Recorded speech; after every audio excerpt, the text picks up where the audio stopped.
Good afternoon, and thank you for joining me. Today is January 4th, 2016. My name is Greg Helmick. I'm the Regional Emergency Coordinator for the state of Vermont. In preparation for the storm, I am activating the Emergency Management Plan in the Emergency Operations Center in Burlington, Vermont.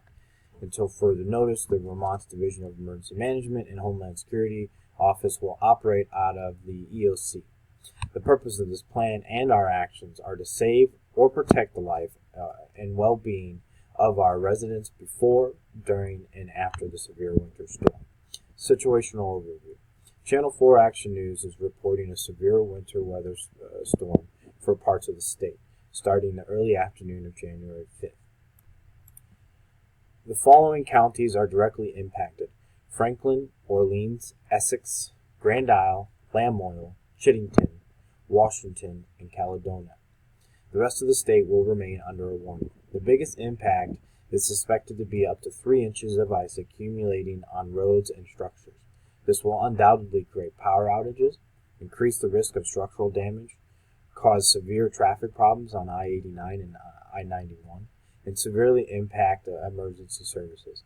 On top of the suspected ice storm, another 6 inches of snow is expected to fall.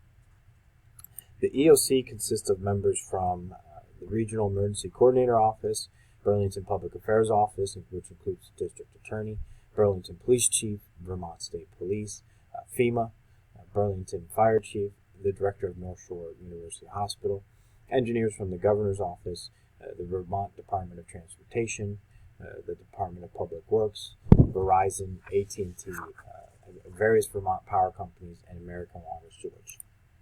We have 5 major hospitals in the area listed there: the North Shore University Hospital, Northwestern Medical Center, North Country Hospital, Northeastern Vermont Regional Hospital, Central Vermont Medical Center.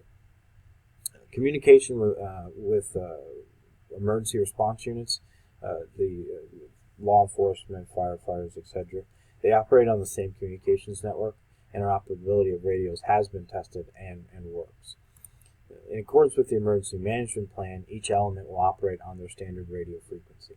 Channels 1, 2, and 3 are dedicated for imminent or immediate emergency communication. Channels 4, 5, and 6 are dedicated to routine coordination efforts.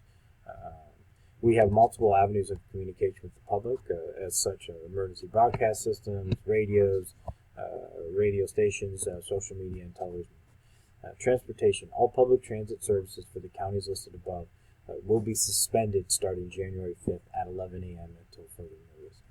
As part of the emergency management plan, each county has designated a school as a relief site, as well as a site for their EOC. The relief site will aid emergency responders, serve as an alternate site for providing assistance to stranded or misplaced residents in case they can't get to the hospital, and will be essential during the recovery phase. The site has been filled with essential supplies by NGOs and private industry. So the priorities: preservation of life. With that, we're discussing emergency services, which is responding to traffic accidents, structural dwelling collapses, routine emergency calls. And then we've got the protection of the critical infrastructure, which consider power, water, telecommunications, roads, and bridges. As such, the emergency snow route clearance is vital. And then we'll move into recovery efforts after the storm. Routine police patrols and emergency responses to non-life-threatening calls may be suspended depending on the severity of the ice and the roads. As will be determined throughout the storm, the police and fire department may only respond to life-threatening calls and issues, and we'll notify everybody if that in that case. If there are situations of structural collapses, emergency services may respond, but will be dependent on the conditions of the road. Each EOC will have a snowplow and emergency service on standby just in case. 10 buses have been placed in the bus maintenance garages at every EOC. In the event where a large-scale evacuation is required, the buses will serve as transportation with snowplows clearing a path. VDOT has begun pre-treating the roads to assist with de-icing. They've also staged trucks on major roads. Burlington Electric Company, Green Mountains Power, and other various power companies have crews on standby to hopefully reduce the downtime of power due to power outages. The directors of the hospital have been notified. They have increased their staff and have put others on standby. Non-emergency or non-life-threatening cases have been postponed, and emergency rooms, as much as possible, have been cleared to make room in case. This office will communicate early and often with the public and emergency responders. Special bulletins will be played every 2 hours via the following radio stations. Any immediate emergency communications will be broadcasted over every available radio station. The 4 affiliated TV stations listed there will continue to cover the storm, and providing updates as well as communicating to the public any emergency messages from this office. Personal emergency preparedness. Residents should prepare to have enough supplies to last 4 to 5 days. If residents must travel, they're encouraged to stay off the roads and allow for clearing of the roads.